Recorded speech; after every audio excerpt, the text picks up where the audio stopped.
Et bienvenue dans Pas le temps de jouer, l'épisode 9, l'épisode de la rentrée de la nouvelle année 2020.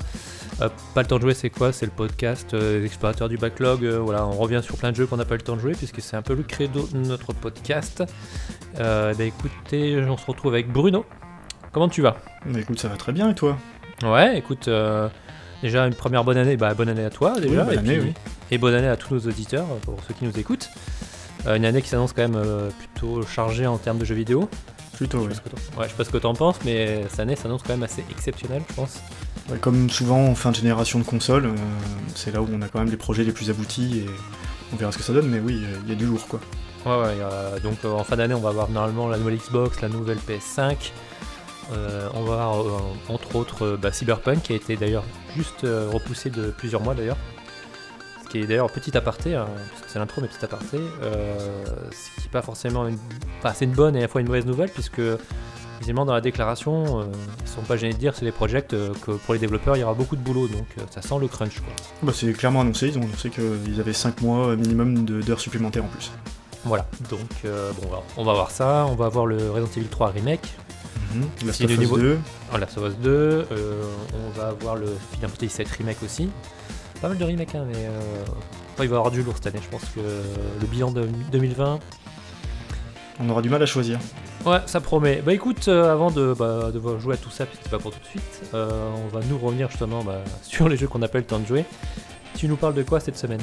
Moi je parle de Remember Me, qui est un jeu... qui est sorti en 2012, et qui était le premier jeu d'un studio français qui s'était monté pour l'occasion, et c'était assez ambitieux comme projet, surtout pour un premier projet. Ils avaient fait clairement, ils étaient partis directement en AAA. N'en dis pas trop. Ouais, c'est vrai, j'en laisse pour la suite. Ok, et moi je te parlerai d'un jeu que j'adore, qui est Hyper Light Drifter. Que j'ai joué aussi. Et donc on va pouvoir en parler. Écoute, pas le temps de jouer, épisode 9, c'est parti.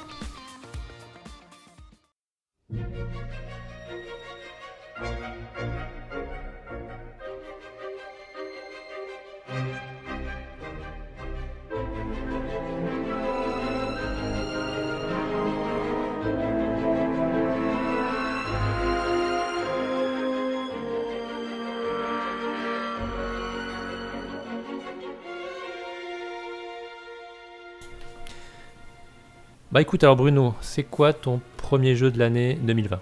C'est Remember Me. Alors Remember Me, c'était le premier jeu d'un studio français, parisien, qui s'était créé dans l'optique de faire directement des AAA. Ils n'ont pas cherché à vivoter de commandes ou ce genre de choses. Ils ont directement attaqué avec ça. C'était des anciens de plusieurs studios, il y avait de l'Ubisoft et ce genre de choses dedans. Et c'était un projet assez ambitieux, mais qui a connu un développement assez chaotique, puisqu'à l'origine, il devait être signé par Sony, et édité par Sony, en exclu. Puis finalement, ils ont été lâchés en cours de route, on ne sait pas trop pourquoi, et ils ont atterri chez Capcom.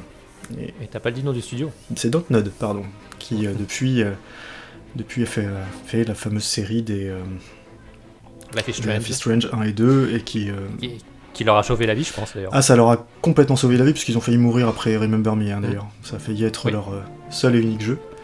Et puis ils étaient associés à l'auteur qu'on connaît, enfin, je sais pas si tu l'as lu, toi, de l'auteur de la Horde du Contrevent, pardon. Du Contrevent, oui. Voilà. Donc c'était un jeu qui était assez ambitieux, d'un point de vue narratif et univers, qui se passait dans un Paris futuriste. Moi, j'avais accroché... dès les concept art qu'ils avaient montrés, je m'étais dit... Alors moi, complètement, oui, effectivement, la direction artistique et les concept art de Paris futuriste, etc., moi, mais bien emballé. Ah ouais, c'était vraiment quelque chose, quoi. Ils avaient trouvé un rendu qui était vraiment bien, et en tout cas, les premières vidéos étaient très encourageantes, et puis quand il est sorti, il n'a pas eu un succès critique colossal. Et puis moi, c'est un truc que j'ai revu revenir dans les fameux trucs à l'approche de la fin de la décennie, là, où les gens te parlent des pépites oubliées, etc. Et celui-là revenait, je l'ai vu plusieurs fois passer. Je sais qu'on avait discuté, et moi ça m'avait fait un peu rire en disant pépite oubliée. Ouais, alors, tu l'avais fait toi à l'époque ou pas ? Non, moi je ne l'ai pas fait parce que justement j'avais vu tous les retours et Effectivement, c'est un jeu cassé, quoi. Ouais. Un peu, quoi. C'est le triple A qui est devenu un double A. Moi, c'était même pire que ça. C'est un jeu avec... Je pense que je l'avais acheté à l'époque, j'avais laissé sa chance, et j'étais sorti vraiment énervé, tu vois, du truc, et je savais pas pourquoi. Je me souvenais plus pourquoi j'étais énervé contre ce jeu. Parce que c'était pas terrible. Ouais, c'était pas terrible, mais il y avait d'autres raisons, je pense, parce que je vais aborder d'ailleurs, hein, parce que du coup je l'ai refait. Et je sais pourquoi. Je sais vraiment pourquoi il m'a énervé ce jeu. Et c'est un jeu qui en fait avait beaucoup trop d'ambition pour son propre bien, a voulu faire plein de trucs, et qui est maladroit dans plein d'aspects. Et pas que d'un point de vue gameplay. Je pense que déjà, résume-nous l'histoire et le gameplay. Exactement. Alors, l'histoire, on est dans un Paris futuriste en 2084, où on nous donne pas d'éléments beaucoup sur ce qui s'est passé avant, on sait juste qu'il y a eu une guerre et que Paris est plus ou moins isolé, etc. Voilà. Et dans une société où les gens peuvent pirater les souvenirs et stocker les souvenirs, effacer les souvenirs qui ne leur plaisent pas. Voilà, on est vraiment dans une notion de manipulation de la mémoire. Et on incarne Niline, qui est une chasseuse de souvenirs. Donc son boulot, elle, c'est de manipuler les souvenirs des autres pour les influencer et faire ce qu'elle veut. Petit côté Inception. C'est un côté très Inception et très cyberpunk en fait. Sauf que bon, elle est amnésique, on sait pas pourquoi, elle se réveille en prison et elle est guidée par une voix qui va le faire s'évader, et c'est là que le jeu démarre en fait. Et d'un point de vue gameplay, le jeu est un beat'em all troisième personne, tout ce qu'il y a de plus classique, avec des passages de plateforme. Et en fait, le premier contact du jeu est extrêmement désagréable. Moi, je vais revenir là-dessus. Je pense que les 3 premières heures, j'ai vraiment lutté en me disant non, je lâche l'affaire, j'y jouerai pas, quoi. Parce que, alors déjà, ils font tous les poncifs possibles, imaginables en termes de plateforme. Mais ils te les mettent, ils cherchent pas à temporiser, quoi. Ils te mettent tout dans bloc, c'est-à-dire que le premier passage de plateforme, tu as une plateforme qui s'effondre, une plateforme électrifiée, tu vois vraiment toutes les recettes hyper classiques du jeu vidéo. Le game design de base oui. 101. Quoi. Exactement. Est-ce qu'il y a un niveau dans les égouts ? Mais il y en a plusieurs. Ah. Voilà. Et puis moi, il y avait un truc, alors c'est surtout au début que ça m'a gêné, c'est que, on nous avait vendu le jeu sur le Paris futuriste de 2084, etc. Et le début du jeu, t'es en extérieur, beaucoup, pas que, mais principalement, et tu vois rien. Alors, je sais pas si c'est une limitation technique ou...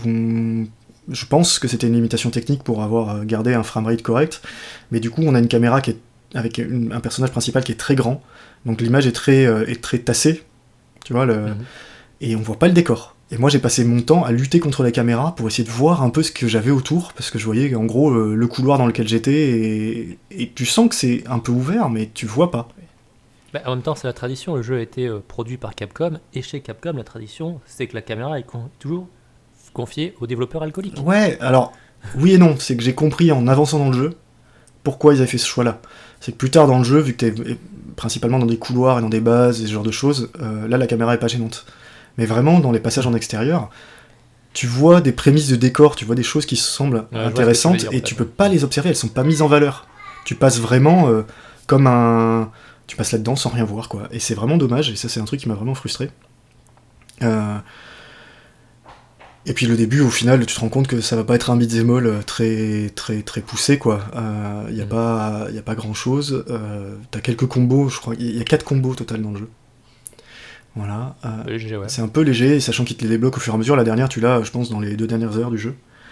Et bon, je reviendrai après sur le système qu'ils ont construit, parce qu'ils ont essayé de débloquer un truc comme ça, mais c'est pareil, c'est un peu bancal.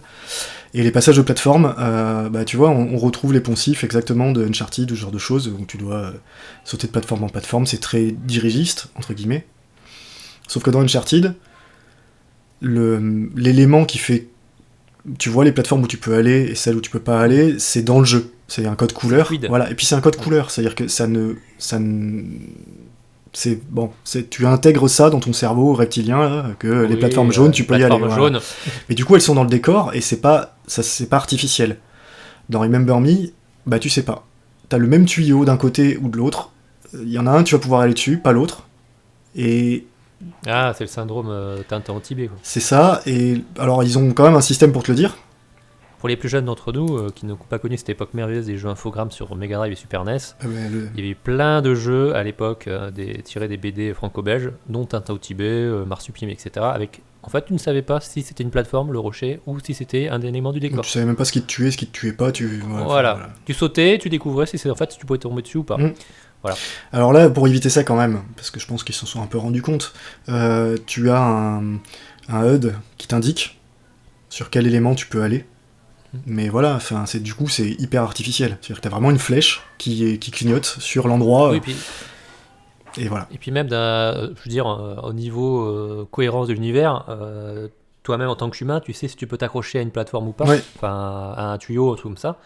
T'as pas besoin d'avoir un HUD qui va te dire là tu peux m'accrocher, là je peux pas m'accrocher, enfin ça n'a aucun sens. C'est un peu ça, et c'est vraiment dérangeant vraiment au début quoi, parce que je te le dis, en plus t'es dans la ville, et t'es dans Paris de 2084, tu voudrais un peu explorer, et non, tu peux pas. Et en plus, les niveaux sont vraiment étriqués quoi. Je sais pas, alors est-ce que c'est trop grande ambition graphique et qui fait qu'ils ont dû limiter au final les aires de jeu parce qu'ils y arrivaient pas, ça ramait, j'en sais rien, mais en tout cas ça donne vraiment un sentiment t'es vraiment dans des couloirs, dans des cours intérieurs, etc. T'es quasiment jamais dans la rue. Je suis même pas sûr que tu sois une seule fois dans la rue, ou alors c'est vraiment des tout petits passages qui sont vraiment très courts, et dans une petite rue fermée, enfin vraiment un jeu hyper dirigiste, et vraiment tu le ressens. T'as pas cette lisibilité que tu as justement dans les Uncharted, mais bon, même si les Uncharted, ça reste le cas d'école justement en termes de lisibilité et de guider le joueur sans qu'il s'en rende compte. Mais là non, hein, vraiment t'as des barrières partout, et les boutiques sont fermées, et puis t'as une petite pancarte qui te dit que c'est fermé alors qu'il y a des gens partout, enfin... T'as vraiment une impression comme ça de monde pas vivant, en fait. Mais c'est pas de chance, le jeu se déroule un dimanche à Paris. Ouais, voilà, pendant les manifestations. C'est vraiment pas de chance. Là, c'est pas de chance. Tu veux prendre le métro, c'est fermé, tu vois. Mais ouais, alors du coup, c'est vraiment... Et en plus, c'est vraiment dommage, parce que leur univers, il a de la gueule. Il y a des bonnes idées de design un peu partout. Ils ont vraiment réfléchi sur plein de choses. Ils essayent de mettre un peu de vie et de cohérence là-dedans, mais ça prend pas, quoi. Ça va pas. Alors ça va pas pour une autre raison, la narration est au pas de charge. Et des trucs qui devraient être développés le sont pas du tout. Enfin, on te libère, on te demande d'aller pirater la mémoire d'un gars alors d'une architecte pour obtenir les plans d'un barrage. Voilà, ok, tu sais pas pourquoi, c'est un mec qui te parle, tu lui fais confiance, tu décides de lui faire confiance, tu y vas. C'est quand même vachement compliqué comme plan. Attends, mais c'est pas tu vas voir, c'est pas le pire. Et donc tu t'instruis dans la mémoire, et là t'as la fameuse phase de gameplay sur laquelle ils avaient fait toute la communication du jeu, qui est la manipulation de souvenirs, parce qu'elle est interactive.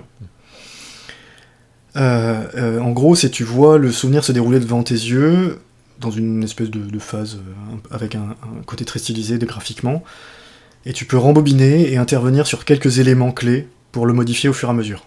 Et tu vois le résultat, et puis bah et c'est pas intéressant.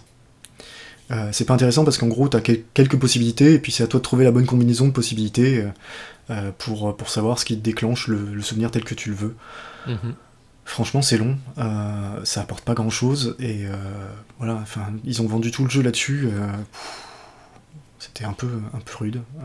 Alors il y en a pas beaucoup dans le jeu au final, il doit y en avoir 4 ou 5, mais même enfin c'est des corvées, enfin moi j'ai vraiment pas pris plaisir sur ces phases là parce que déjà t'as pas de créativité, quoi. C'est vraiment, t'actives un interrupteur ou pas, ou tu libères le gars ou pas, et ça influence le truc.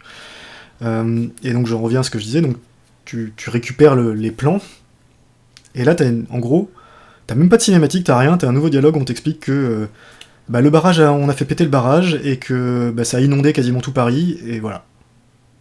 D'accord. Et tu reprends dans un dialogue avec ton personnage qui dit « Oh, quand même, est-ce que je dois encore faire confiance à ce gars-là qui, avec sa voix, il s'est servi de moi ouais, enfin, tu vois, c'est vraiment des... J'avais la manette en main, j'ai dit « Quoi ? Il s'est passé quoi, là ? Mais attends, ça, il fallait en faire quelque chose. Tu peux pas juste me balancer ça comme ça dans un dialogue, comme quoi t'as rasé la moitié de la ville, quoi. Enfin, je sais pas. Tu vois, j'ai trouvé ça très étonnant. Et tout le jeu enchaîne à ce système de narration-là, quoi. Tu voulais dire quelque chose ? Oui, enfin, j'écoutais un peu ce que tu disais, mais c'est vraiment le jeu pas des promesses pas tenues, mais des demi-promesses, parce que tout ce qu'ils avaient qui était prometteur pour le jeu, c'est-à-dire l'univers, la direction artistique, le fait de pouvoir remonter dans les souvenirs, etc., influencer les gens, au final c'est fait, mais c'est mal fait. C'est maladroit. Il manque toujours un truc de mise en scène, il y a toujours quelque chose qui va pas, et ouais, c'est dommage. J'en ai pas parlé, par contre, le jeu a vachement bien vieilli graphiquement sur PC. Oui. Parce que les textures étaient quand même assez balèzes pour l'époque, et quand tu le mets dans les niveaux de réglage maximum sur PC, ça a encore de la gueule, hein, ça tient bien la route. Et voilà, enfin, comme je disais, donc toute cette phase-là, vraiment les premières heures, c'était, je me disais, oulala, oui, effectivement, c'est vraiment un jeu maladroit et pas très bon. Et puis là, le système de combat commence à s'étoffer un petit peu, alors je vais y revenir rapidement. En fait, le système de combat, tu débloques les combos, comme je disais, et tu peux attribuer dans la combo, à chaque touche, une action spécifique, qui va être se soigner, faire des dégâts supplémentaires, recharger tes pouvoirs spéciaux, et c'est à peu près tout. Enfin, après, il y a un truc qui permet de faire un lien avec l'action d'avant, enfin, pour faire des combos un peu plus complexes. Ça, c'est pareil, c'était la grande promesse du jeu, c'est genre, tu construis tes combos, tu vois, tu construis tes chaînes de coups, etc., et oui et non, quoi.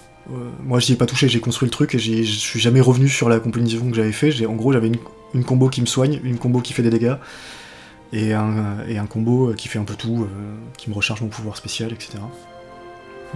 Et voilà, t'avances dans le jeu. C'est pas inintéressant, mais par contre là les combats ils sont un peu frontaux quand tu vois ce que faisait la concurrence. Tu prends, j'en reviens toujours au même, hein, mais Batman pour moi est un des jeux qui a les systèmes de combat le plus fluide, pas forcément le plus complexe, mais au moins le plus fluide.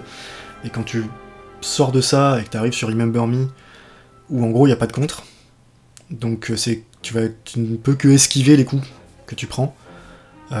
Et avec son système de combo là, où il n'y a pas vraiment de timing, où t'es vraiment obligé d'enchaîner les trucs, et puis dès que tu fais une esquive, c'est fini, ton combo il est raté. C'est un peu chiant, quoi. Sachant qu'il n'y a que ça. Pour le coup, c'est vraiment que des combats dans Remember Me. Je te dis, passage plateforme, combat, il n'y a pas d'exploration, très peu. Et en plus, on est dans un univers très clos, très petit. Et très clos, très petit, ouais. C'est vraiment... Ouais, c'est un jeu qui à ce niveau-là est dommage. Alors ça se laisse jouer, hein, c'est pas... Au final, tu commences sur la fin, tu maîtrises un peu tes combos, tu y arrives. Moi, j'avais le souvenir d'un jeu dur, à l'époque, mais je pense que j'étais vraiment très mauvais à l'époque. Parce que là, je l'ai mis en mode normal, alors que ma sauvegarde me disait merci les Steam Cloud qui sauvegardent pour toi, quoi. Ma sauvegarde de 2013 m'avait indiqué que je l'avais fini en mode facile. Là, je l'ai fini en mode normal, mais vraiment sans suer. Hein. Donc bon, voilà, c'est pas... Ouais, j'ai dû m'améliorer au beat'em all. Moi j'ai quand même une question quand même, parce que tu me dis quand même il y a plein de trucs qui sont terribles, mais est-ce que moi les musiques d'Olivier de Rivière sont bonnes ? Bah oui, alors ça j'allais y venir, parce que oui, les musiques d'Olivier de Rivière, moi c'est pas là où je l'ai découvert, parce que je l'avais découvert sur Alone in the Dark, quelques années avant, et qui m'avait retourné le cerveau avec ces chants là. Alors les musiques de Remember Me sont très bonnes, mais c'est un autre truc que j'ai un peu de mal avec le jeu. Je trouve trop stylé.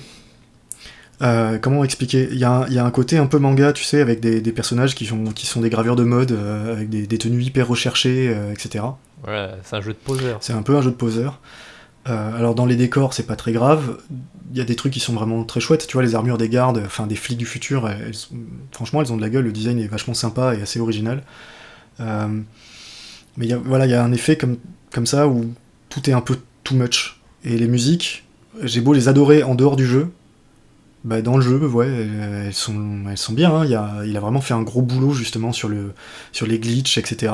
Elles sont sympas, mais je sais pas. J'étais même pas convaincu que ça collait 100% au jeu, quoi. Et pourtant, c'est vraiment des musiques que j'écoute à côté, que j'ai écoutées pendant des années à côté, que j'aime beaucoup. Mais dans le jeu, je sais pas, j'étais moins convaincu, quoi. Oh, ça collait moins à l'ambiance du jeu que finalement... Elles sont un peu trop prégnantes, en fait. Tu les entends un peu trop, tu vois. Et il n'y a pas cet équilibre-là où elles soutiennent pas le jeu, quoi. Elles sont un peu à côté, un peu trop présentes. C'est un peu dommage. Alors, je vais rapidement faire un point sur le scénario, parce qu'en fait, tu vois, quand je disais que tous les trucs sont pas bien introduits, etc., même les twists du jeu... franchement, c'est maladroit. Enfin, on t'introduit un gros twist, avec un personnage qui est en gros, devrait être ton antagoniste depuis le début du jeu, mais on t'en parle genre 10 minutes avant que t'arrives dans son bureau. Donc le twist, t'en as rien à foutre, quoi. Oui. Et toute l'histoire repose, encore une fois, sur cette idée de manipulation de mémoire, et tu te rends compte qu'en gros, on va te demander de manipuler la mémoire de la grande méchante du jeu pour la transformer en gentille. Et c'est un peu caricatural, quoi. Augrey, elle a eu un accident de voiture, elle se sent... Et elle fait porter la responsabilité sur les autres. Si tu changes ça, elle devient toute gentille et elle va sauver l'humanité, quoi. Et elle arrête tout le plan machiavélique qu'elle faisait jusque présent pour... je spoil, hein, mais franchement, c'est un truc... Je peux pas l'expliquer sans spoiler ça. Et c'est pareil, quoi. Enfin, attends, je veux bien que t'aies un trauma qui te rende le mec le plus méchant de l'univers. Bon, enfin, tu vois, c'est... Même ces idées de SF, elles sont sous-exploitées, quoi. Alors ça reste un jeu beau, ça reste un jeu qui est sympa, au final, dans son gameplay, mais clairement vraiment indispensable aujourd'hui. C'est pas la peine de se le refaire. Je comprends vraiment pourquoi j'ai été énervé quand je l'ai fini à l'époque. C'est que c'est un potentiel, en termes d'artistique et d'univers, complètement gâché. Par une narration maladroite, par des twists que non seulement tu les vois venir, soit tu les vois venir à 2 km, soit ils sont complètement artificiels, et voilà. Les dialogues sont complètement nazes. Ouais, c'est un beau gâchis, quoi. Tu vois, j'avais pas envie d'y jouer à l'époque, et j'ai toujours pas envie d'y jouer maintenant. Ah ouais, non mais c'est ça. C'est vraiment un truc... Ouais. Et puis même maintenant... Ils se sont bien rattrapés, parce qu'au final, quand tu vois Life is Strange, que je conseille à tout le monde de jouer, en termes de narration, etc., ils ont fait un super boulot, et... Ouais. Bah, tant mieux, ils ont appris de leurs erreurs sur Premier Enemy, donc c'est parfait. Ouais, alors est-ce que c'est le changement d'éditeur qui les a perturbés et ils sont partis sur une autre direction en cours de route? C'est vraiment l'impression que ça donne, hein. C'est-à-dire que t'as vraiment l'impression d'un jeu qui a eu un reboot partiel avec des problèmes de budget dedans, tu vois, où ils savaient pas où ils allaient, et c'est... Bah, ça c'est probable, ouais. hein, c'est leur premier jeu, si je dis pas de bêtises, hein, c'est ça? Oui, c'était leur premier jeu, ouais. Voilà, donc au bout d'un moment, effectivement, c'est peut-être un peu compliqué pour eux. En plus, ils avaient une ambition quand même qui était assez importante. Mais je pense qu'ils ont vu trop haut, et puis que derrière, comme je dis, quoi, il y a un moment où ils ont dû tronquer plein de trucs, et je pense carrément ils ont enlevé des pans entiers de scénario. Enfin, je peux pas l'expliquer autrement, quoi. Donc voilà, c'est un... Ah si, le dernier point, tu vois, par exemple, un truc qui est expliqué, mais ça tient pas debout. En gros, tous les égouts il y a des mutants dedans. Voilà. Donc, ah bah oui, c'est le futur. Donc tu vas les affronter du début à la fin du jeu, pour diverses raisons. Et on t'explique que ces mutants-là, c'est juste parce qu'ils ont fait trop de manipulation mémoire. Alors au lieu de devenir des légumes, ils sont devenus des espèces de trucs tout bizarres, tu sais, avec des dents pourries, une peau... Ce qui n'a aucun sens. Ce qui n'a aucun sens. Et voilà, point. Alors est-ce qu'il y avait autre chose qui expliquait le truc? J'en sais rien, mais...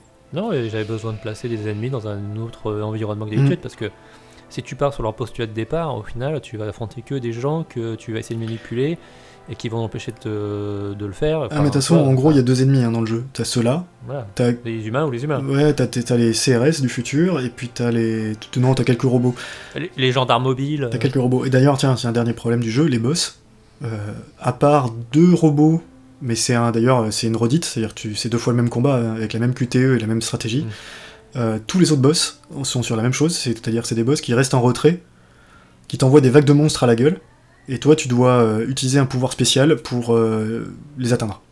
Alors, voilà. Mais tu sais, c'est un peu le problématique quand tu vas faire un jeu dans un univers, même futuriste, peu importe, de SF, mais où il n'y a que des humains et il n'y a rien d'autre. Ton choix, c'est différents types d'humains, ou alors des robots, et trucs comme ça. Ouais. Et après, le choix il est très limité, hein. C'est un peu l'effet The Division, quoi. Oui, c'est ça. Oui, mais là, en plus, je dis, sur les boss, alors ils ont eu des idées de boss dans des univers virtuels, ou tu vois, ou dans de la manipulation de données, ce genre de choses, ça aurait pu être intéressant. Le problème, c'est que le boss, en gros, il te dit ah tiens, tu dois atteindre le cube, pour atteindre le cube, tu dois d'abord tuer 10 gars, et puis une fois que t'as tué 10 gars, t'as chargé ton pouvoir. Le pouvoir, c'est une bombe logique. Alors ça, c'est pareil, tu vois, t'es une chasseuse de souvenirs, et t'as des espèces d'armes qui interagissent dans le monde physique par ta pensée, on sait pas, c'est des espèces de pouvoirs psychiques, mais on te dit pas ce que ça fait, pourquoi, enfin tu vois, c'est des trucs très bizarres. Il y a plein de choix comme ça, qui sont dictés par le gameplay, parce qu'ils avaient besoin d'un truc, par exemple, pour te faire casser les éléments de décor fragiles. Ok, soit, tu lui files un flingue à ta nana, quoi. Bah non. C'est son pouvoir de manipulation de la mémoire qui peut se matérialiser dans le monde physique et bousiller un mur. Quoi ? Et là, on en a déjà parlé, hein, c'est les problèmes de cohérence entre le gameplay et ce que tu veux faire, et que des fois, le gameplay va empiéter sur la cohérence du jeu, et c'est pas évident, quoi. Tu peux pas forcément faire des jeux comme Control où effectivement l'univers est cohérent. Ah ouais, mais je suis d'accord. Mais ce que je dis, c'est que du coup, c'est un gigantesque gâchis, quoi. C'est qu'il fallait pas en faire un TPS troisième personne, beat'em all. Enfin, tu vois, je sais pas, il fallait faire autre chose. Et c'est d'ailleurs, à mon avis, pour ça qu'ils sont partis sur Life is Strange derrière. C'est que... Et c'est tant mieux. Ils étaient intéressés par raconter des histoires et des univers. Ils ont fait ça, tant mieux pour eux. Et ça a sauvé le studio d'une mort certaine, hein, parce que si Remember Me, il a fait un flop. Oui. Et voilà. Et puis même le Life is Strange, ils l'ont sorti en épisodique, et est-ce qu'ils l'ont pas sorti en épisodique justement parce qu'ils n'avaient peut-être pas les moyens de financer tout un jeu complet. Oui, je crois qu'il y avait ça dans l'idée, hein. C'est que en plus c'était Namco qui leur avait dit, on teste, en gros, si les premiers épisodes n'avaient pas marché, c'était fini, quoi. Square Enix, tu veux dire. C'était Square, oui. Square Enix, j'ai dit quoi ? Capcom ? T'as dit Namco. Ah, ok. Ouais, non. Mais oui, parce qu'ils ils produisent un autre jeu, Bandai Namco. Mais, d'accord. C'est peut-être pour ça. Ok, oui, sûrement. Écoute, ok, on n'y jouera pas alors. Non. Enfin, ouais. Si on est. Non. Franchement, je pense qu'il y a d'autres jeux qui sont plus sympas à faire. C'est un beat'em all correct, hein, mais c'est un gros gâchis. Et si c'est pas le temps de jouer, justement, quand on n'a pas le temps de jouer, on est là justement pour essayer de recommander des jeux intéressants quand on n'a pas le temps de jouer. C'est dommage, hein. La patte artistique de temps en temps sur certaines scènes est bien là, et tu vois certains trucs qui sont vraiment bien pensés. C'est pour ça que je dis que j'étais énervé. C'est le gâchis, quoi. Quand je vois tout ça pour ça, c'est vraiment rageant, quoi. Écoute, c'est dommage. Bon, écoute, merci Bruno pour ça. Écoute, on va passer à la suite avec Hyper Light Drifter.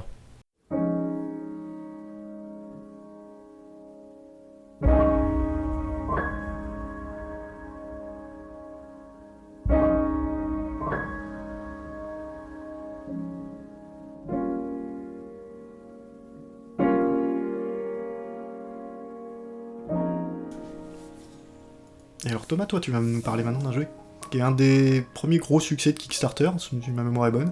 Ouais, tout à fait. Hyper Light Drifter de Earth Machine Game. Ouais, un jeu que j'adore, un jeu de chez mon Kokoro. Donc Hyper Light Drifter, donc jeu de chez Studio Art Machine, un jeu qui a été effectivement financé par crowdfunding en 2000, je sais plus. Il devait sortir en 2014-2015 et finalement il est sorti en 2016 sur PC et console. Il est sur Switch maintenant aussi et il est sorti récemment en fin d'année dernière, je crois, sur iOS. Donc ouais, donc tu peux y jouer vraiment partout. Je crois même qu'il a eu une récompense par Apple comme meilleur jeu de la plateforme iOS. Je m'y risquerai pas en portable, enfin en tactile. Hein, voilà. Bon. En tout cas, aujourd'hui, on peut y jouer partout. Sur Switch, ça va être vraiment cool, je pense. C'est là où j'y jouais, moi. Voilà. Donc, Hyper Drifter, qu'est-ce que c'est ? Alors moi, c'est un des jeux que j'ai attendu beaucoup, que j'ai pas backé, mais j'aurais dû le faire d'ailleurs, parce que, en gros, pour résumer, c'est un jeu en pixel art. Vue de dessus, d'aventure-action, inspiré par Zelda et hack and slash genre type Diablo, qui est vraiment un pixel art très très beau. Enfin, en tout cas, moi je le trouve magnifique. Hein. Il a un pixel art, moi que j'aime, parce qu'en fait c'est pas un pixel art à l'ancienne. Il tire parti des possibilités des machines modernes. Voilà. En fait, avec des dégradés, avec des choses qui sont vraiment, vraiment magnifiques, quoi. Ouais, alors le créateur, donc le fondateur du studio, donc Art Machine, Alex Preston, d'ailleurs la base, ce qu'il voulait faire, c'était un jeu type Super NES, justement avec un peu les technos modernes. C'est ça. Donc du coup, c'est pour ça qu'il s'est inspiré particulièrement de Zelda 3. Donc d'ailleurs, c'est probablement un des meilleurs Zelda. C'est mon deuxième Zelda d'ailleurs, je pense préféré. Petite digression, c'est quoi ton Zelda préféré ? Oula, mon cœur balance entre Zelda 3, Breath of the Wild et Wind Waker. Ah, très bon choix. Ouais. Moi je dirais, tu vois, j'ai un gros coup de cœur pour le mal aimé de la série Adventure of Link. tu vois, ça te fait... Oui. Je comprends pourquoi. Maintenant, moi j'adore ce jeu, il est hyper dur, il est totalement imparfait, mais tu avais ce côté aventure, exploration que je trouvais génial. Les côtés expérience aussi que tu avais, puisque tu gagnais de l'XP. Donc ouais, moi j'aime bien. Et ouais, Wind Waker, j'aime bien aussi. Et Ocarina of Time aussi que j'aime beaucoup, mais je le rejouerai jamais. Tu vois, je préfère regarder moi des Moi, souvenirs j'ai parce pas que pu. voilà. Ben, c'est que Ocarina of Time, je l'ai fait en remake. En remake Ah, 3DS, c'est impossible. bah, le jeu a beaucoup vieilli. Moi je me souviens que sur N64, j'avais économisé beaucoup pour l'avoir à l'époque. J'ai acheté la console pour ce jeu. J'en ai de super souvenirs, mais je le rejouerai jamais. Enfin bref, fini la digression, sinon on est parti pendant 3 heures. Donc voilà, l'inspiration c'est donc Link to the Past et un peu tout ce qui est hack and slash.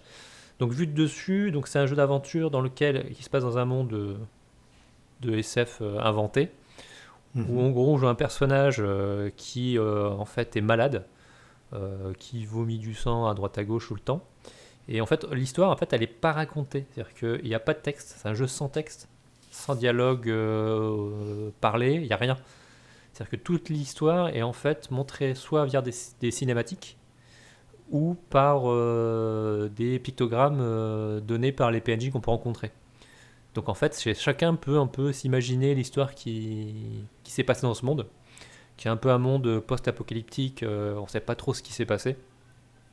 Des sortes de titans qui ont été invoqués, voilà, on ne sait pas trop. Il y a une longue cinématique au début du jeu qui est assez cryptique, on va dire. Ouais, c'est très cryptique, mais c'est volontairement cryptique. Voilà, c'est fait pour. Et donc chacun un peu libre d'imaginer un peu le monde qu'il veut. Euh, et donc du coup on est dans cet univers, on sait pas trop pourquoi on sait qu'on est en sorte lié un peu à ce qui s'est produit. Et le monde est un peu un semi-open world, c'est-à-dire qu'on arrive en fait dans un village qui est au centre de la carte. Et on peut aller en fait au nord, à l'ouest, à l'est et au sud pour faire des sortes de zones en fait à nettoyer de donjons. D'où l'idée un peu à la Zelda ou à la Diablo. Et dans lequel en fait on va récupérer en fait des artefacts pour pouvoir accéder à la dernière zone. Et donc le jeu c'est avec un gameplay de combat puisqu'on se bat à l'épée. On peut faire des dashs, on peut améliorer ses compétences pour pouvoir faire des dashs qui permettent d'en faire plusieurs je crois, pour faire aussi renvoyer les attaques. On peut récupérer un fusil à pompe, un pistolet, etc. Et on peut les améliorer. Mm. Le gameplay est très nerveux je trouve. Ah, les Euh, combats, c'est une des grandes forces du jeu. voilà, C'est très très agréable. ouais, franchement c'est très agréable, c'est très précis. C'est très dur aussi. Voilà, j'allais y venir, c'est un jeu qui est très difficile. C'est un jeu qui est juste, mais pas injuste. Donc si on perd, c'est juste qu'on a été mauvais. Oui, je suis mort beaucoup, parce que Voilà. je suis très mauvais. Voilà. Moi je sais que quand j'ai joué la première fois, alors c'est tant que le jeu, moi je suis très mauvais sur ce coup-là, parce que j'ai joué, je l'ai refait 3 fois, parce que j'ai perdu 2 fois mes sauvegardes. Voilà, bien joué. Ouais. Je sais pas comment j'ai fait aujourd'hui avec tout le cloud qu'on peut avoir, mais bon, bref. La première fois que je l'ai fait, je suis parti au nord, et donc je suis allé voir en fait le royaume un peu des poulets Illuminati là, qui Oui. vénèrent, voilà, qui vénèrent je sais pas quoi, et qui du coup, le boss, je suis mort en boucle un nombre de fois incalculable. C'est pour apprendre les patterns et gérer à Ouais. la perfection. Alors après, il y a des gens qui m'ont dit oui, non, c'est très facile, ou t'as pas pris la bonne zone pour commencer, Mais en etc. fait, c'est ça, c'est que c'est toujours le problème de ces jeux ouverts, c'est que malgré tout, t'as quand même certains items dans certaines zones qui vont te faciliter les zones d'après, quoi. C'est toujours pareil. Moi, je sais que par exemple, toi, tu m'avais dit que t'avais vraiment énormément souffert sur ce boss-là. Moi, je l'ai Oui. eu. Moi, c'est une zone que j'ai faite. Je crois que c'est la dernière que j'ai explorée. Mm. Et du coup, bah, il m'a pas posé. Je l'ai eu en 2 fois, quoi. Ouais, je crois Ça. que ce qui est plutôt conseillé, c'est de partir à l'est, du côté des gros Des zombies, crapauds, là. voilà. Ouais. Voilà. Ouais. Les crapauds qui ont fait une sorte de génocide auprès, je sais plus, d'un autre peuple là. Et Le qui a chef l'air, de- oui, effectivement, qui est beaucoup plus, enfin, qui est plus facile en tout cas. C'est vrai que quand j'ai recommencé la deuxième ou la troisième fois, j'ai fait ça et ça m'a paru plus facile, effectivement. Mm. Donc ouais, le gameplay, il est très très précis. Hein, à ce niveau-là, tu peux pas dire. Alors, ça joue à la manette, hein, je tiens à préciser. Oui, ça au clavier, je vous ai à peine imaginé, oui. Ouais, ça doit être l'angoisse, à mon avis. C'est ultra nerveux, je trouve, dès le début en plus. Hein, c'est très plaisant. Bah, tu prends la manette en Mm. main, c'est facile à appréhender. Par contre, tu comprends très vite qu'il y a une profondeur de jeu, d'enchaînement des attaques et de l'intelligence de jeu qu'il te faut pour avancer, qui fait que ouais, c'est chaud quand même. Je dirais pas que c'est très dur et que ça a été Dark Soulisé, mais disons que ouais, il y a certains boss qui sont un peu costauds et il y a des passages où tu sais que tu vas mourir et qu'il va falloir t'y reprendre à plusieurs fois. Et puis même sur les passages de plateforme, hein. Des fois, enfin, de plateforme entre guillemets, dans les donjons, il y a des, Mm.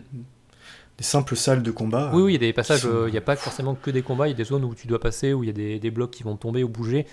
Il faut les enchaîner suffisamment rapidement pour pouvoir passer. Alors, moi, j'ai pas fini le jeu, parce que justement, une des zones dans lesquelles je dois accéder, là, pour y accéder, je dois enchaîner des dashs à la frame près, clairement. Ouais, on n'est pas sinon je meurs. C'est pas du Super Meat Boy, mais c'est pas loin, quoi. Sur certains passages, et principalement sur les optionnels, parce qu'il y a des trucs bonus, etc., sur la fin du jeu, il y a des trucs pour les obtenir, c'est fou. Céleste à côté, c'est simple, quoi. Ouais, Céleste, c'est simple, ouais. Encore que, hein. Encore que, ça dépend ce que tu fais. Je sais pas, celui-là, je l'ai fini. Ah, tu l'as fini? Moi, j'ai pas fini encore, mais... Sur Switch, monsieur. Oui, mais tu vois, tu peux jouer aux toilettes, et dans le train, etc. Ouais, mais enfin, avec le stick analogique de la Switch, ouais. Oui, ouais, qui fait un peu du drift, ouais. donc... Ouais, bon, bref, Nintendo, merci, répare tes Switch avant que j'achète une, s'il te plaît. Oui, donc en plus, ce que tu disais par rapport, effectivement, il y a des zones à explorer, etc. Le jeu est un simili open world, il y a pas mal de zones à explorer, à découvrir, il y a beaucoup de secrets cachés.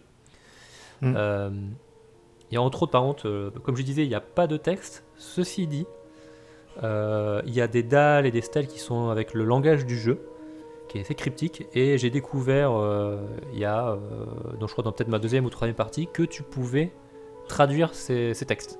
Ouais. Il y a une sorte de pierre de Rosette en fait, où tu peux, si tu réfléchis par toi-même, tu peux trouver en fait, te faire ton alphabet et les traduire les textes qui sont donnés. Alors ça reste des textes qui sont toujours cryptiques, mais moi je trouve ça super sympa, quoi. Mais je trouve ça très rigolo qu'ils aient caché un texte cryptique dans un alphabet en plus que tu maîtrises pas. Je trouve ça très rigolo. Oui.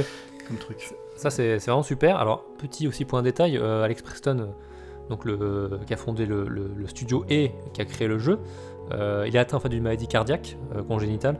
Et en fait, du coup, il a voulu essayer de retranscrire ça dans le jeu, ce qui fait que pour ça que le personnage est en fait malade en permanence. Donc il a essayé d'un peu de transférer un peu ce qu'il vivait au quotidien, puisqu'il a tout souvent été hospitalisé pendant la production du jeu.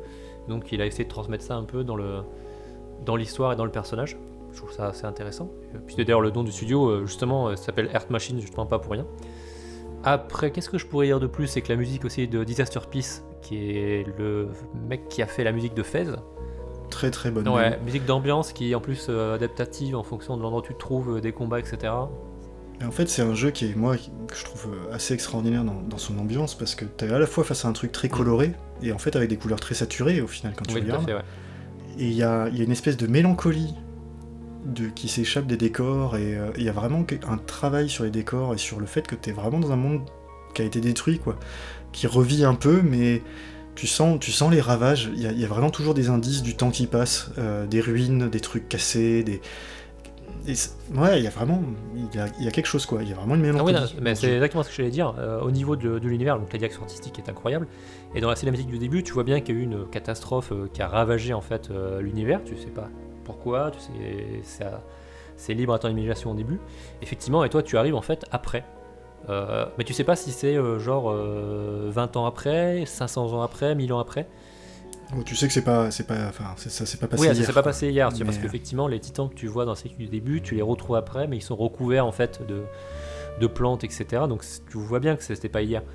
Oui, non, mais t'as pas d'indice temporel sur quand ça a eu lieu. Voilà, et tu arrives en fait dans cet univers où tu sens que les gens sont plus en mode de survivants, qui essayent de se reconstruire, mais que comme je disais, t'as les crapauds qui ont commis un génocide sur un autre peuple.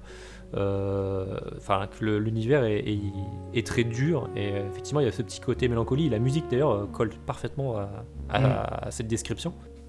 T'es sur du post-apo. Ouais, c'est un truc comme ça, ouais.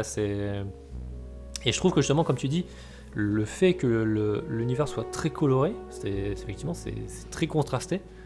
C'est marrant de voir effectivement que t'as des endroits où tu vois des restes de cadavres, etc. Tu sais pas ce qui s'est passé, mais voilà. Il s'est passé des tragédies. Oui, puis comme on disait, avec une direction artistique, des choix de couleurs qui sont fabuleux, quoi. Enfin, moi, c'est vraiment un jeu, sur son esthétique, il est incroyable. De toute façon, je pense que le truc, c'est ça qui a vendu le jeu, hein, parce que quand il est sorti, le crowdfunding a été lancé, il demandait, je crois, 27 000 $, et il en a eu plus de 600 000. Et puis en plus, ce qui est assez rigolo, c'est qu'il l'avait vraiment vendu comme un Zelda, je crois, dans son Kickstarter, alors qu'au final, le jeu est pas tant que ça. Enfin, tu retrouves des éléments de Zelda, mais justement, ils ont eu l'intelligence de faire autre chose, quoi. Et, le gameplay, c'est pas du Zelda, enfin, à part l'épée. Ah non. Moi, je trouve pas du tout. Je trouve effectivement, c'est plus proche du hack and slash un peu brutal, quoi. Sans le côté voilà, loot. sans le côté loot, parce qu'il n'y a pas vraiment de loot en fait dans le jeu là. À part récupérer les cellules pour pouvoir aller acheter des upgrades ou ce genre de choses, mais t'as le côté exploration Zelda, tu as la vue de dessus façon Zelda, mais ça s'arrête là quoi. Donc c'est le côté effectivement semi-open world parce que tu peux aller plus ou moins où tu veux au début, mais ça s'arrête là. Ah oui, non, mais je suis d'accord. Mais non, mais c'est vraiment un trip. Un trip très agréable, mais par contre, comme je dis, mélancolique quoi. C'est pas un jeu qui te mettra la patate. Je trouve, d'un point de vue ambiance. Par contre, les combats, si. Hein. Ah, les combats, ça défoule bien. Il y a des petits passages aussi, genre même de ça, parce que tu sais, quand tu finis certains passages et qu'il fait son petit mouvement d'épée et qu'il la plante. Ah oui, non, mais il y a un souci du détail sur certains trucs. Il y a un souci du détail, mais il y a un feedback dans les animations, dans la façon dont c'est fait, qui est vraiment très intelligent. Les combats restent lisibles. Quand tu passes une salle sur laquelle tu as galéré, tu as vraiment un sentiment d'accomplissement et ça marche vraiment et je trouve bien. qui marche très bien, c'est le rendu des coups. T'as vraiment l'impression que tu vois, quand tu mets un coup, bah, tu vois, tu tapes pas dans du mou quoi. Ouais, c'est ce que je dis, c'est le feedback est vraiment propre quoi. Et t'es vraiment concentré sur ce que tu fais avec cette histoire de dash et de foncer sur les ennemis au corps à corps pour recharger ton fusil à pompe, parce que ça c'est quand même une mécanique qui est assez extraordinaire. J'en ai pas parlé, effectivement, c'est en donnant des coups que tu vas recharger finalement via ton épée ton énergie pour pouvoir faire d'autres choses derrière. Et ça c'est génial parce que ça te force justement à rentrer dans l'art. En fait il y a un petit côté, tu vois, Bloodborne en fait, parce que dans Bloodborne, pour récupérer de la vie, quand tu t'es fait toucher, t'as un moment dans lequel où tu peux récupérer ta vie en allant frapper, tu vois. Ce petit côté un peu frénétique, j'en avais parlé à l'époque. Mais là, c'est un peu la même chose, puisque le jeu va t'inciter en fait à aller au combat pour récupérer de l'énergie, pour pouvoir mieux te battre, tu vois. Ouais, et je trouve ça vachement malin, parce que ça t'oblige à prendre des risques. C'est la même mécanique que Doom, en fait, c'est du push forward. Ça t'oblige à aller au contact et pas à te planquer dans un coin et attendre que le combat passe ou avoir les ennemis à l'usure. Et c'est Doom 2016, bien. Bien sûr. Oui, bien sûr. Oui, mais c'est exactement ça. En plus, c'est pervers parce que comme le jeu peut être punitif si tu joues mal, il faut que tu ailles au combat, mais il faut que tu y ailles concentré. D'ailleurs, je sais pas pour toi, mais moi, c'est un jeu, j'aime bien. Enfin, quand j'y joue, je peux pas y jouer trop longtemps parce que, en fait, en termes de concentration, je trouve que c'est assez fatigant, je dirais. Oui, alors moi, j'ai pas eu ce problème. J'ai joué sur Switch, donc moi, j'avais un timer. Hein.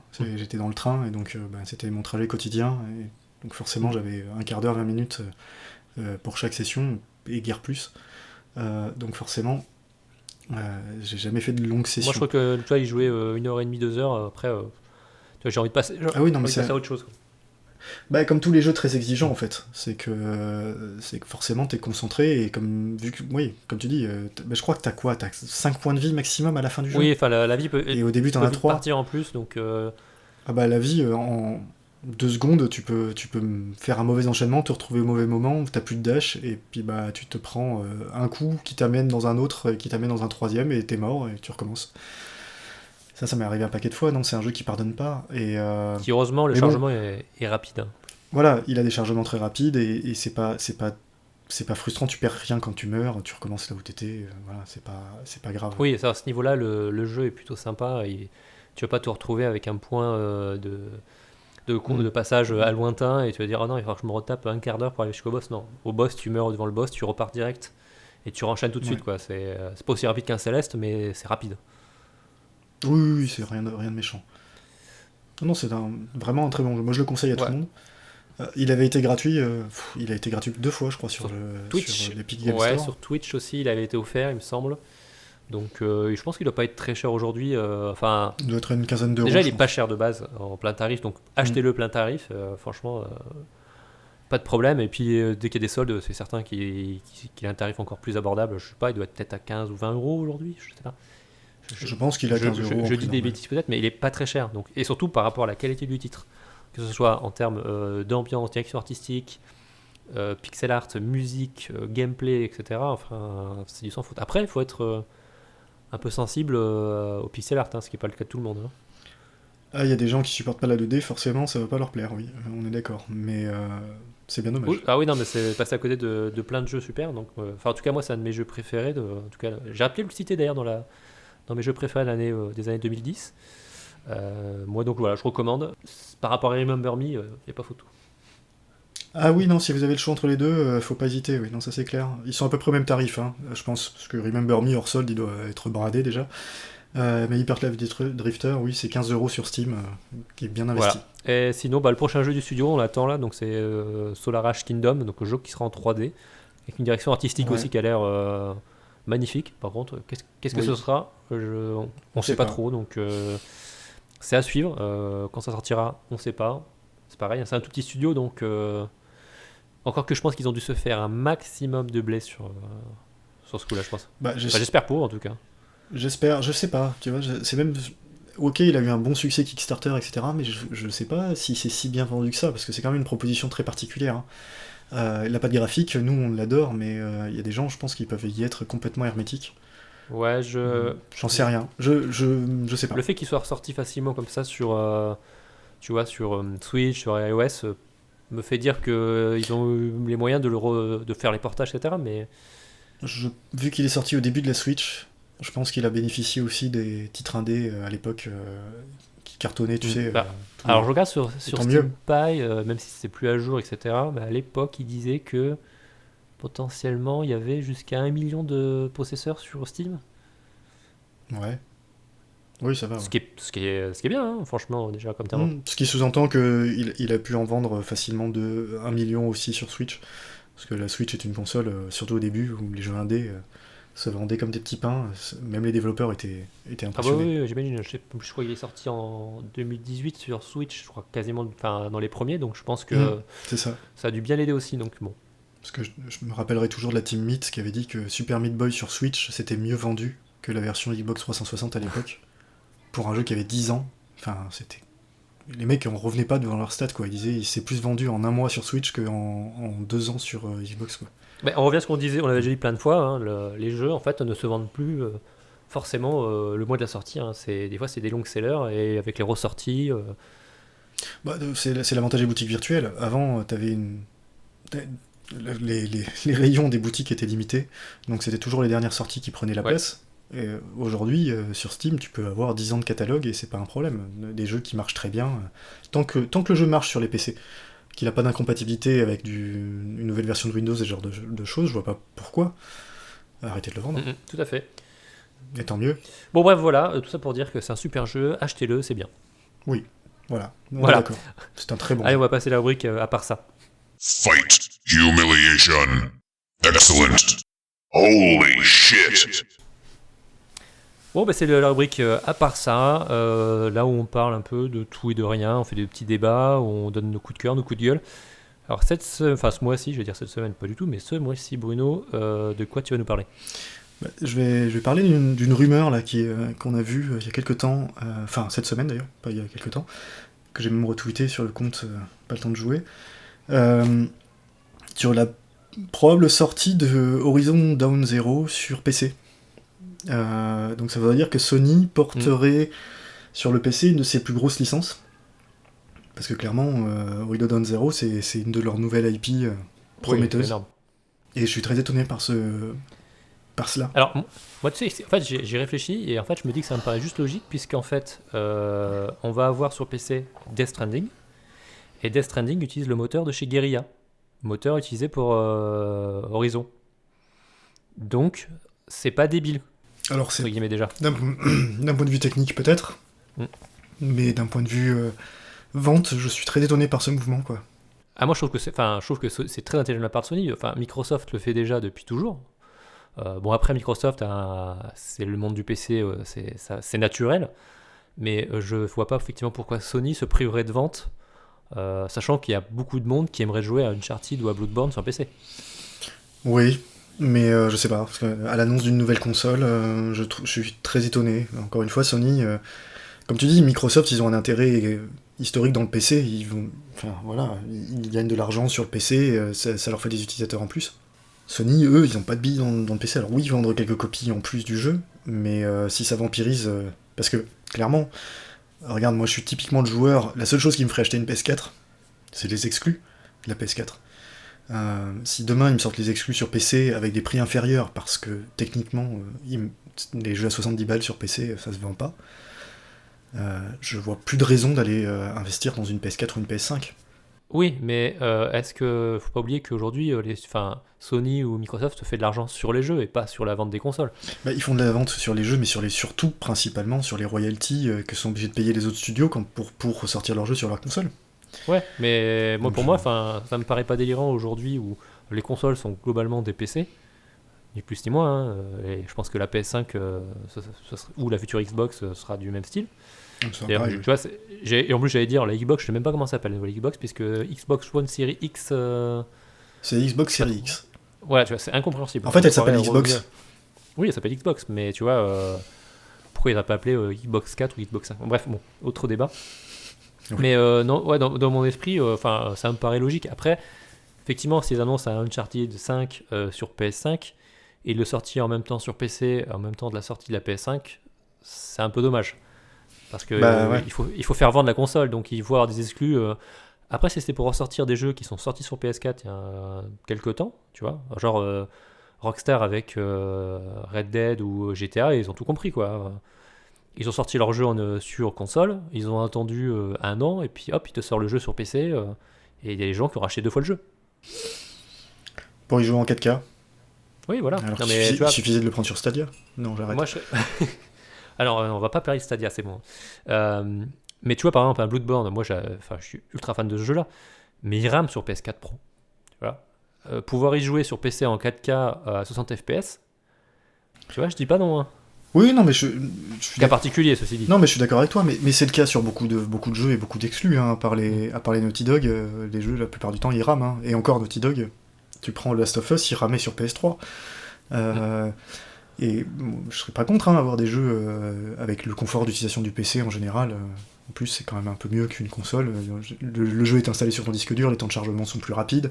Enfin, c'est quand même assez agréable. Mais ouais, j'ai été surpris par cette annonce. Ah oui, non, c'est très surprenant. Le fait de se dire ça, que peut-être les gros titres de Sony sortiront sur PC, c'est étonnant. Après, moi, je suis content en tout cas, en tant que joueur, je trouve ça très très bien. Et après, c'est une tendance, je pense, globale du marché, c'est-à-dire qu'on sait très bien que le cross-platform, sur le multi, ils vont devoir y aller. Sony peut pas continuer à faire qu'avec des seuls. Ils vont être poussés par Epic, ils vont être poussés par des trucs qui aujourd'hui sont clairement multiplateformes. Alors est-ce que c'est après, pas dans cette direction, je sais pas. À mon avis, Sony, ils sont tranquilles. Hein, ils ont dominé le marché avec la PS4.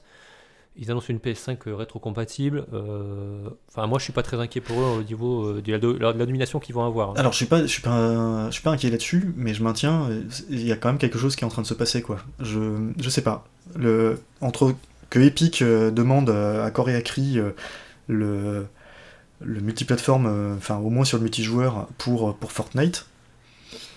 Ça, tu vois. C'est leur titre qui permet de faire entrer de l'argent chez eux, donc ils ont tout intérêt à ce que le jeu soit le plus accessible pour tout le monde. Je suis complètement d'accord avec toi, mais ce que je veux dire par là, c'est que Fortnite, c'est un rouleau compresseur. Tu peux pas te passer. Si demain Sony dit, nous on est contre, et donc en gros que tout le monde joue sur Fortnite ensemble, sauf les joueurs de PS4. Là, tu fais un mauvais mouvement, quoi. Je serais curieux de savoir quelle est la proportion des joueurs par plateforme, parce que la PS4 c'est monstrueux en termes de parc. Je pense que Epic ne peut pas se permettre de dire à Sony allez vous faire voir, tu vois. Je pense que le rapport de force pas aller se faire voir, je dis juste si la communauté PS4 est isolée du reste, alors que tous les autres peuvent jouer sur PC, sur autre, tu retrouves ton compte et tes stats, quelle que soit la façon dont tu as de jouer dessus. Je sais pas, hein, je connais pas bien les stats de Fortnite, mais je dis c'est un cas qui est revenu régulièrement. Il y a eu le cas d'Overwatch, il y a eu les Street Fighter qui parlaient de ça, etc. Il y a plein de jeux où c'est le cas, effectivement, où le crossplay, tu peux pas jouer avec ton ami parce que lui il a une Xbox, toi t'as une PS4, et tu peux pas jouer ensemble, et puis t'en as un troisième, il est sur PC. Et dans certains cas, c'est des trucs qui peuvent faire qui peuvent vraiment desservir un jeu. Je pense par exemple à Street Fighter V, qui marche pas. Qui n'a pas eu le succès du 4, même si le succès du 4 était quand même assez extraordinaire. Le jeu serait crossplay, déjà, il y aurait, à mon avis, plein de personnes dessus en plus, parce que aujourd'hui, tu l'achètes, t'as le jeu, si en plus tu peux pas jouer avec tes potes parce que chacun l'a sur une version différente, c'est chiant, quoi. Mais enfin, pour revenir un peu, je suis d'accord avec toi, à 100%. Mais pour revenir effectivement, au potentiel arrivée de Sony sur PC, je trouve ça super. Parce qu'il y a plein de titres que j'ai pas forcément joué et que je vais pouvoir jouer sur PC. Et en même temps, je me dis, est-ce que c'est judicieux, un peu avant la sortie de la PS5, de dire à plein de joueurs, tes jeux PS4 que tu pourras jouer sur ta PS5, alors que tu n'en as pas eu une, tu pourras peut-être y jouer sur PC. Donc, Oui, c'est ça, c'est ce que je te dis. Bon, ok, je sais pas, écoute, on verra. C'est qu'une rumeur de toute façon, sortie sur Kotaku. Si c'est le cas, tant mieux, ça permettra de jouer à certains jeux Sony.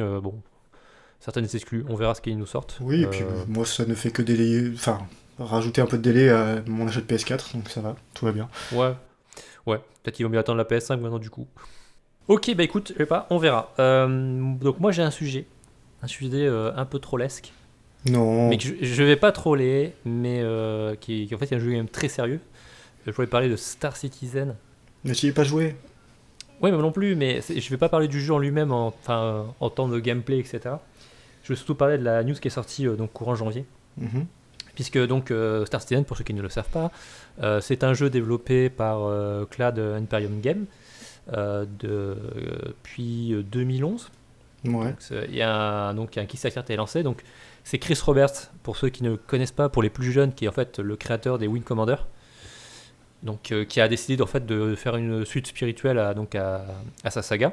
Donc Wing Commander, pour ceux qui ne savent pas non plus, c'était un jeu de space opéra, de combat dans l'espace. Où t'affrontais des chats géants. Voilà, comment les appeler, les Kilrati. Oui. C'est ça, de mémoire. Et donc en gros, qui a été très fameux, puisque dans le Wing Commander 3 et 4, ils avaient rajouté donc les cinématiques filmées avec des vrais acteurs, dont Mark Hamill. Tout à fait. Avec aussi John Rhys Davis, Malcolm McDowell, j'ai envie de dire aussi. Oui, c'était le top de la carrière de Mark Hamill. Voilà, mais là, il y avait une sacrée palanquée de super acteurs, quoi. C'était super, quoi. Enfin, moi, à l'époque, je les ai tous faits, je me suis éclaté. Ouais, c'était débile, mais c'était rigolo.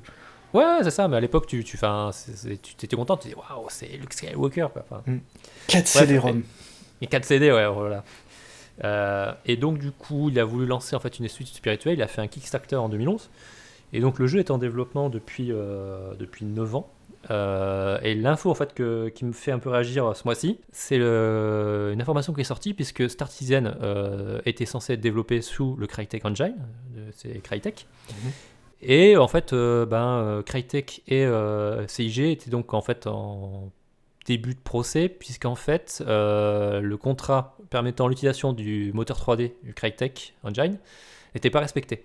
En gros, normalement, CIG était censé mettre en avant le moteur, faire remonter les corrections de bugs, d'utiliser le moteur que pour un seul jeu, et en fait, ils ont annoncé qu'il y aurait Star Citizen, et puis il sortirait un deuxième jeu, un standalone qui sera Squadron 42.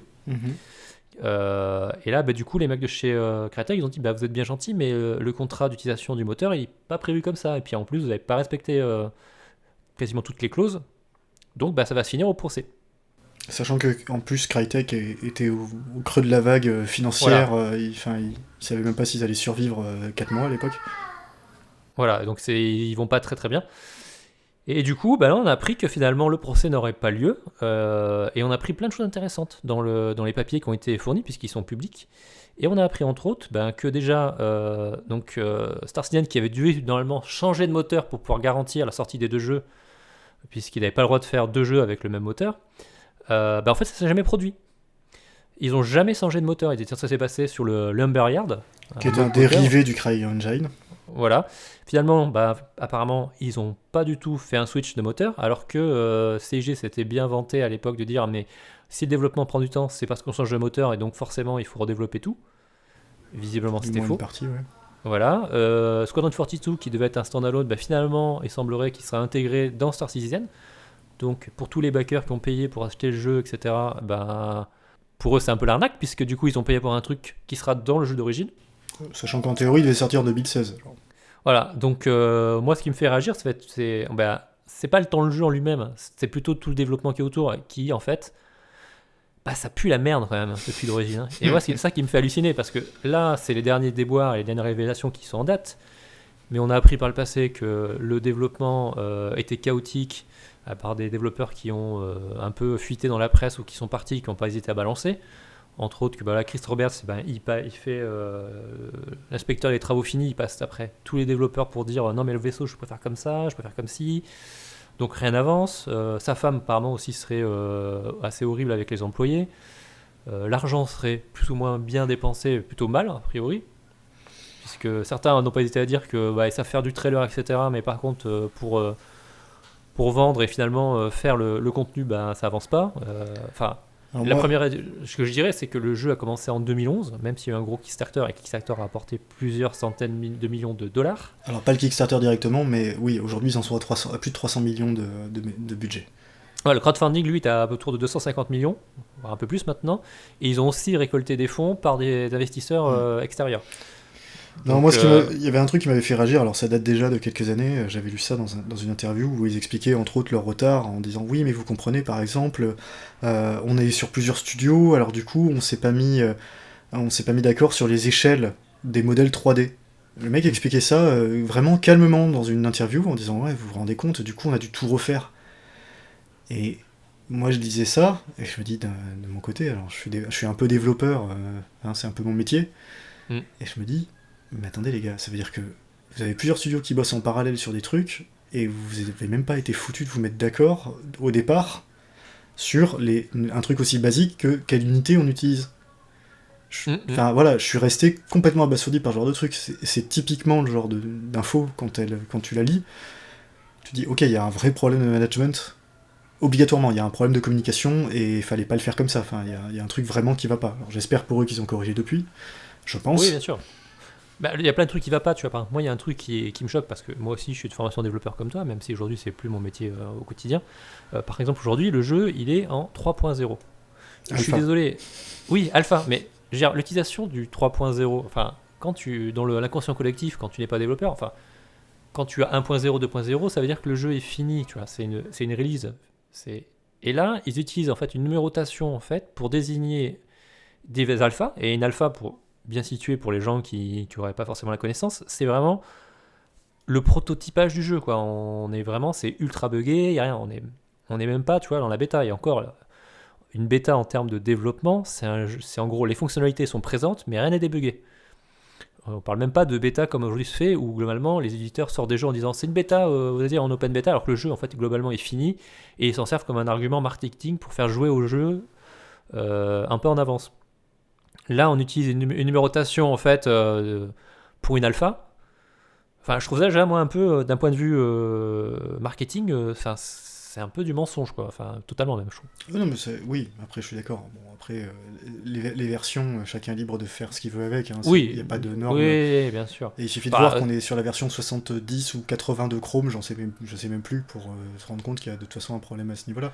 Mais non, je suis d'accord avec toi. Bon, après, le fait est tout simplement que, au-delà de tout ce qu'on peut dire, c'est un jeu qui est à la bourre de plusieurs années par rapport à ses annonces de développement, alors que son budget et son financement ne s'est jamais arrêté.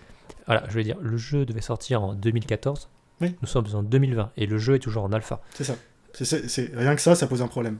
Je veux pas, voilà, il y a des gens je sais qui jouent dessus, je sais pas ce qu'ils font parce que il y a plein de choses qui sont pas intégrées encore dedans. Bon, tant mieux pour eux s'ils s'amusent, mais au bout d'un moment, comme tu dis, il y a un financement qui est monstrueux. Il y a très peu. On parlait juste avant de Hyper Light Drifter qui a eu $600,000. Oui, non, mais oui. Alors après, c'est pas la même envergure de projet, mais je suis on d'accord avec toi. Je veux dire, la question, c'est qu'avec un budget pareil, aujourd'hui, il y a des AAA qui sont sortis, et on peut rigoler encore plus. Si, à l'époque, quand le projet a été annoncé, il y avait 2 autres jeux qui étaient un peu mis en concurrence tout le temps, qui étaient Elite et No Man's Sky. Dans les 2 cas, les autres jeux sont sortis. Et si je prends le cas de No Man's Sky, qui a raté totalement sa sortie, qui a été extrêmement critiqué, et qui s'est fait descendre, parce qu'en gros, la promesse n'était pas tenue, et qui a été capable, entre-temps, de ressortir le jeu, entre guillemets, de améliorer le jeu, de faire des corrections pour rendre le jeu plutôt très bien. Mais en fait, ce qui fait surtout peur, moi, dans l'histoire de Star Citizen, c'est quand je lis les comptes rendus des gens qui y jouent. Alors encore une fois, j'y ai pas joué, donc ce serait intéressant que je le fasse un jour. Mais c'est surtout que la base du jeu est toujours pas là, quoi. C'est ça. Alors que Elite, ils ont sorti un truc, alors certes, par rapport beaucoup moins ambitieux que pouvait l'être Star Citizen, mais au moins, ils avaient une base et ils ont construit par itération. Sur cette base, ils ont rajouté de plus en plus de trucs. Voilà, c'est ça que je voulais dire par rapport à la comparaison que je faisais, c'est qu'un No Man's Sky ou un Elite aujourd'hui, et dans Elite, ils ont rajouté effectivement des grosses mises à jour qui ont permis de combler ce qui manquait au jeu d'origine.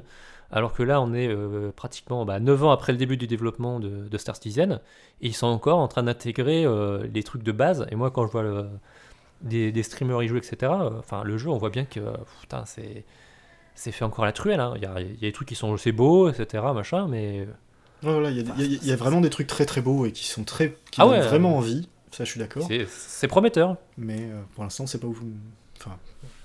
En tout cas, je serais quelqu'un qui a backé le projet, qui a acheté un vélo à $500, tu vois, un vélo, un vaisseau. Un vaisseau, oui. Oui, ça c'est des formations sportives pour moi. Ouais. Mais $500 en plus c'est pas cher. Mais j'aurais investi dans le jeu. Au bout de 9 ans, je serais là. Chris, ton jeu tu vas le sortir maintenant parce que tu veux te bouger, hein, parce que de l'argent t'en as quoi. Donc à ce rythme-là, il va rattraper Duke Nukem Forever. Hein.